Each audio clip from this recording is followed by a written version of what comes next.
Hello and welcome to Ferris Sports Update. I'm your host, Rob Bentley, and thanks for tuning in. On today's show, we'll look back at Ferris State Football National Signing Day held this past week, and we'll also check in with both the Bulldog men's and women's basketball teams. We'll start first, though, with Bulldog football and joined by head coach Tony Anise. Coach, welcome to the show. Thanks, Rob. Since the last time we talked with you last fall, obviously some big news. You won a third national championship. Maybe as you look back, just what was that like being able to accomplish that in the postseason? That's the last time I was over here? Goodness. So. Yeah, so obviously incredible achievement. I say it this way, like a lot of people will say, well, that's a once-in-a-lifetime moment, and now we've done it 3 times. So pretty incredible, just a testament to the coaching staff and the players that we have, very committed to trying to be the best they can be, and then, grinding it out because it's a long season, and then obviously finished it off the way we finished off. Pretty incredible. Obviously a team that got better and better each and every week of the season and played their best football at the end of the year. Yeah, we did, minus the Slippery Rock game, in which that was really scary, and they played really well against us. But minus that game, it was pretty smooth sailing through the playoffs. So yeah, I was proud of the way the guys fought through. It's really a challenging situation going through. You figure, okay, well, the season ends the middle of November, and then we got a bye, and then it was Thanksgiving weekend, and then before long it's like Christmas, and it's like, goodness. So it's a long grind, but I was proud of the guys for just hanging in there and continually to bring their best every day. I know for a coaching staff, obviously you guys win the national championship, you get a few days of Christmas, but then right back into work as you geared up for National Signing Day. Maybe just talk about the commitment your coaches put in to recruit another great class. Yeah, we played the 21st. That was a Saturday. Came back the 22nd. We had that next week between Christmas and New Year's off, and then we started in on January 3rd, and then all the way up until this past weekend. So from August 1st until this past weekend, we had 1 weekend off, and so it's a long haul for sure, and the coaches have to be really committed to, just their job and what it takes to put it all together, because it's a monumental task. 33 high school standouts signing with the Bulldogs this past week on National Signing Day. And what does this class mean to Ferris State football, and what do you see out of this year's class?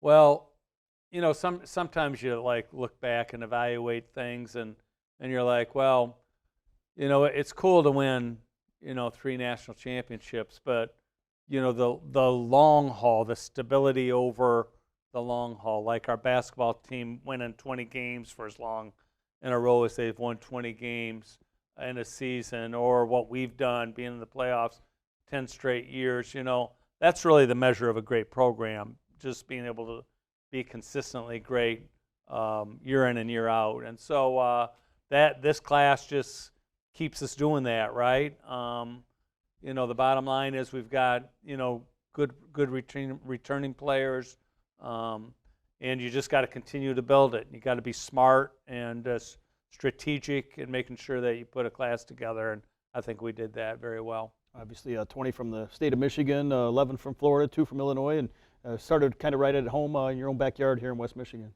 Yeah, I think we got 8, 9 guys from West Michigan, and I won't name them because I can't name them all off the top of my head, but yeah, that's our number one initiative, to get West Michigan guys, and with Grand Valley and Davenport being in West Michigan also, it's very competitive, and it's hard to get them. So we're really proud of the guys that we got. How much does those relationships with the high school coaches around the state, how much does that factor into the recruiting process? It helps a lot. I was a high school head coach for 22 years, so I always say the high school coaches in the state of Michigan root for me.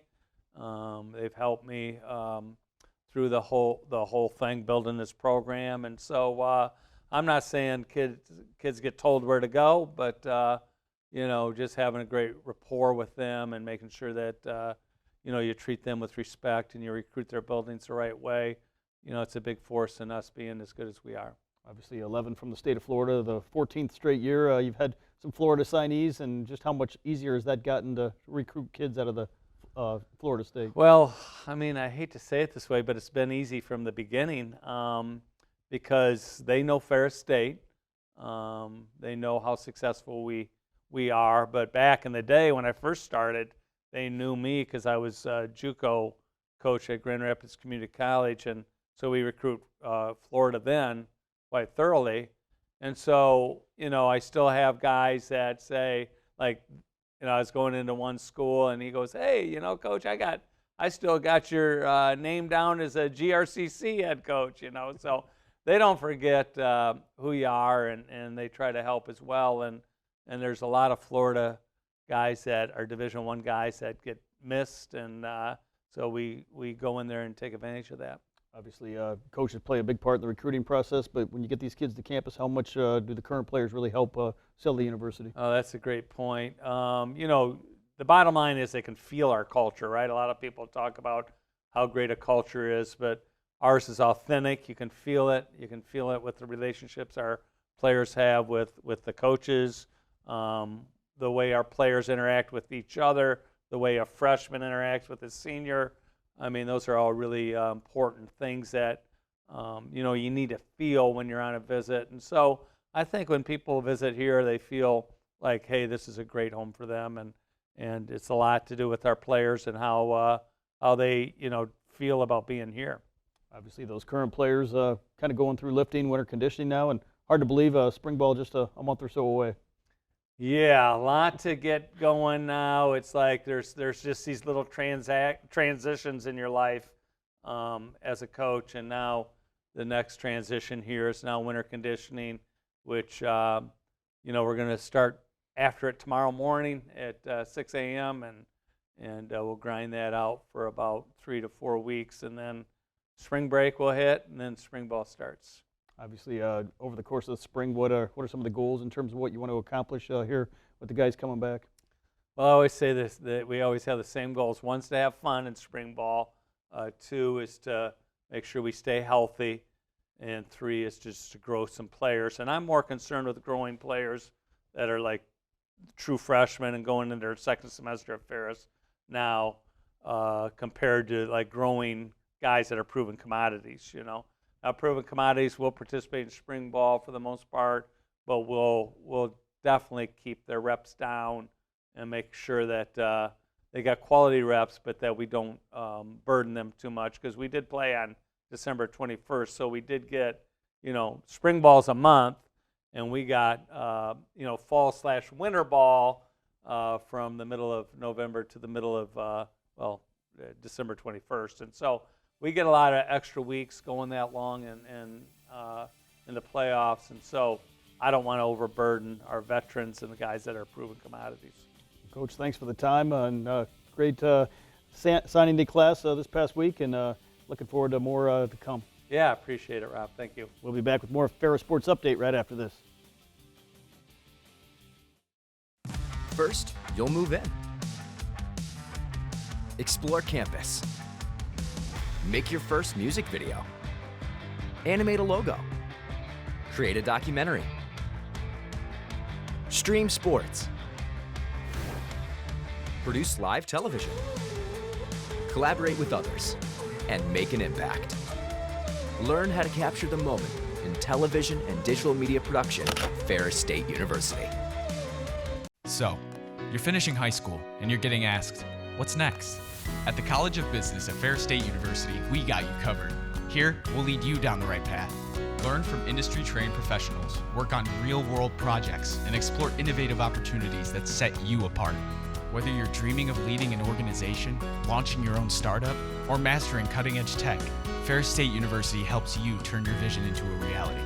Journey with us down your dream path. Apply today at ferris.edu. Somebody once said life moves pretty fast, and that's exactly how we like it. Want to build something? Great.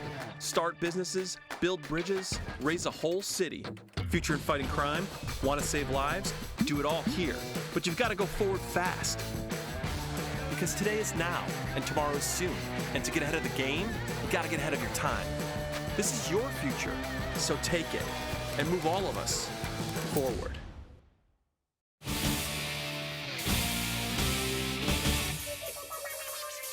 Welcome back to Ferris Sports Update. Time to check in with men's basketball, joined by assistant coach Josh Fleming. Coach, first of all, welcome to the show. Thank you. I know maybe not the finish you wanted to the week, but this past week, 3 games and got wins in 2 of them, but obviously it's that last one that kind of sticks in the back of your mind. Yeah, I'm not sure really what it was, but I felt like maybe we had run out of gas at the end of the long week, but I mean, no excuses. Everybody's got to do it, so kind of is what it is. Obviously, you started the week, got a big win over Roosevelt with a big second half performance on Monday night at home, and hard to believe just a couple home games left after that Monday night contest. Yeah, it's honestly year number 3 as the head assistant, and I mean, I'm still baffled by how fast these years go by, these basketball seasons. So hopefully we can muster up what we got and make a strong push at the end. After the win on Monday, you came back on Thursday night and a short road trip, as was the one on Saturday, but started off at Davenport on Thursday night, and nice for a lot of these guys, obviously from the Grand Rapids area, to play in front of some friends and family in Grand Rapids. Yeah, we've got a ton of Grand Rapids guys on our roster, so it's always nice. I mean, we've got great support from our parents, the parents of the players, so they make it out to a lot of games, so it's really nice when we get to go down to Grand Rapids, and they've got a shorter drive this time. Obviously, as we go to the highlights, Davenport came in. You beat them earlier in the year. They had just one conference win, but they've been a tough challenge for a lot of teams here in the conference schedule. Yeah, for sure. They've got a young, talented team. They're aggressive, and they do a great job of rebounding and playing with physicality. And sometimes that's tough to compete against because, I mean, no matter what their record is, like Davenport's always giving us tough games, so it's never one of those guarantees, but I think this is definitely a team that's better than their record shows.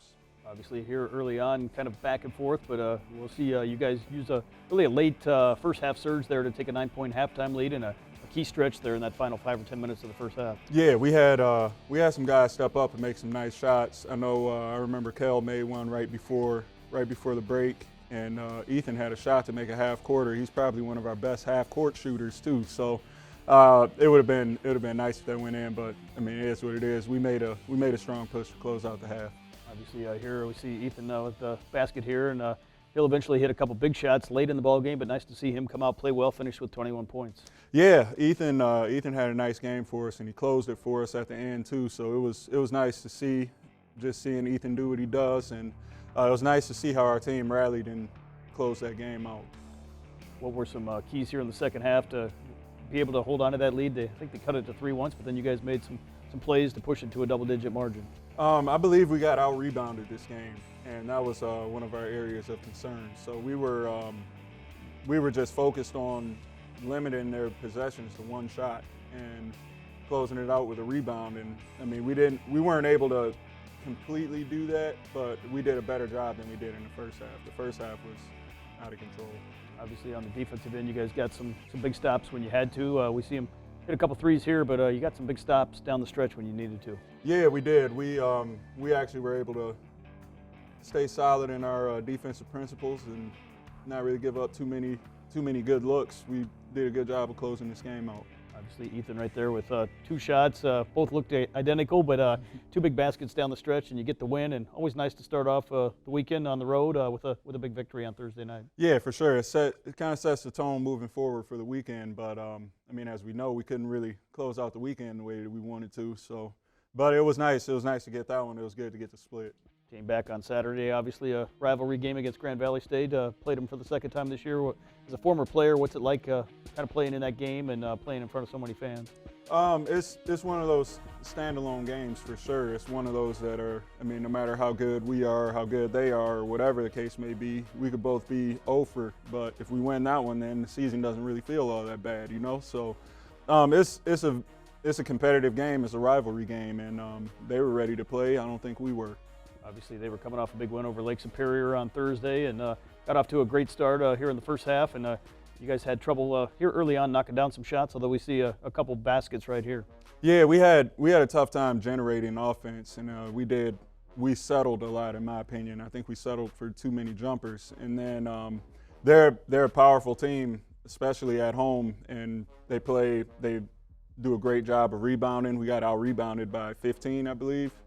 And playing against Grand Valley, you know that you got to be prepared for the secondary or for the transition game, and you've also got to be able to win on the rebounds, and we didn't do either, so it's tough.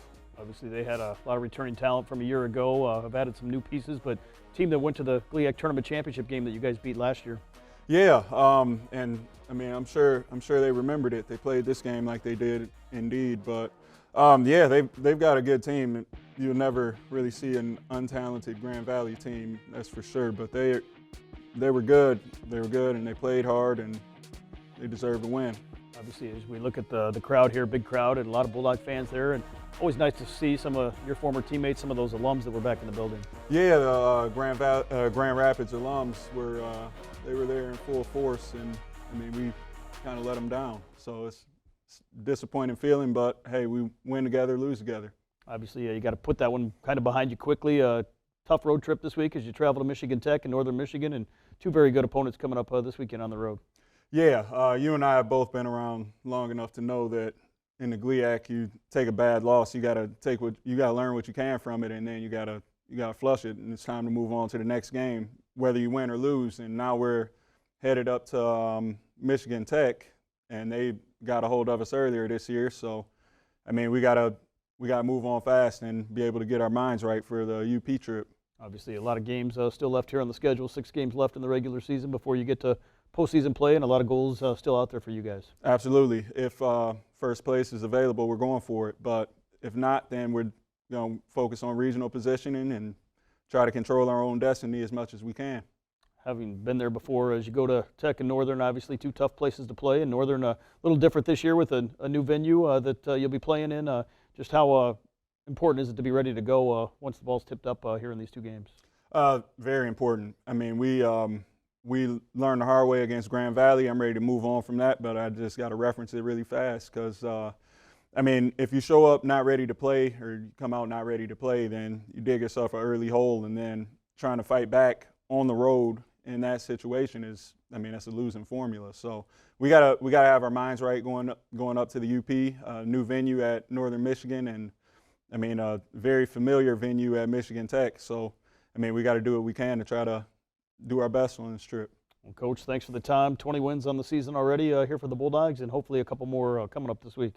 Thank you. We'll be back with more Ferris Sports Update right after this.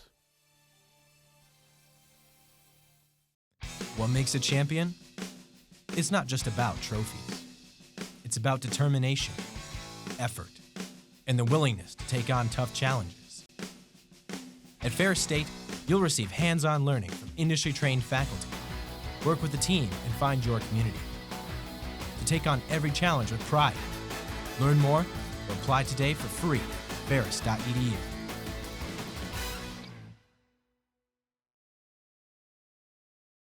Want to be a storyteller? The Television and Digital Media Production program at Ferris State University is the create space for you. At Ferris, you will apply creative and technical skills to create stories worth telling. You will be immersed in your learning. You will practice every part of the production process. You will create in state-of-the-art facilities with the latest equipment and software. The TDMP program at Ferris State. Learn to make storytelling your career. Find out more at ferris.edu/TDMP.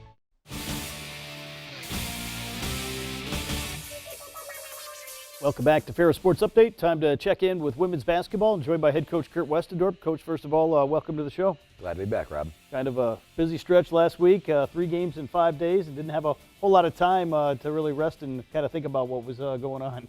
No, it was a really busy week, so like we enjoy playing these ball games. You know, we have the injury bugs bit us a little bit, so we don't have quite the numbers to have, you know, really 2.5-hour hard 5-on-5 practices. We kind of look forward to the games. So having 3 games in 1 week, yes, it's a little bit taxing for us, but they're college kids. You know, I think they handled it fairly well. You know, now we're ready to move on to more traditional weeks to finish out the season. Obviously, never easy here in the GLIAC, and we saw that over the course of the past week or two. Some tough teams here that you face each and every week in the conference. Yeah, it's something that you know playing in this league, you never have a night off. You know, even teams that don't have quite the record, you know, they're still tough teams. You know, we've seen it all across the league that, you know, there's a lot of splits happening. One team wins at home. Then now that we're starting the second round of the conference, you know, the home team the second time around is getting some revenge. There's a lot of splits that are happening. So we're we're not immune to that. You know, we had one last week with Roosevelt where it was a split, you know, and we got a sweep, and then we got a reverse sweep, you know, where Grand Valley got us for the second time. So we know there's a lot of volatility going on in the conference, but we have 3 weeks left, 6 conference games before the tournament gets here. So we're really excited for what we have in front of us these last 6 games. So we go to the highlights. Obviously, you were coming off a tough performance against Roosevelt on Monday, and just great to be back on the court, taking on Davenport here with another opportunity on Thursday night. Yeah, you got to have a quick memory, and we did some things very well against Roosevelt. We just weren't quite as sharp in some of the areas of the game where they took advantage of us. So we're looking forward to getting back out here and understanding that, yeah, you can ride a little bit of momentum one game to the other, but you create your own momentum. So by how hard you play, how well you move the basketball, you know, how well you shoot the basketball. So we really did a nice job of moving on from Monday night right into this contest, and we got off to a really good start. You know, I feel like we were in attack mode right away. You know, Mia was getting in attack mode. Maya there was getting in attack mode. Defensively, we were making it a little bit disruptive for them in this first quarter. You know, really setting that tone that, you know, we were going to be the team that was making things happen on both ends of the court, and they were going to have to be reactive to us.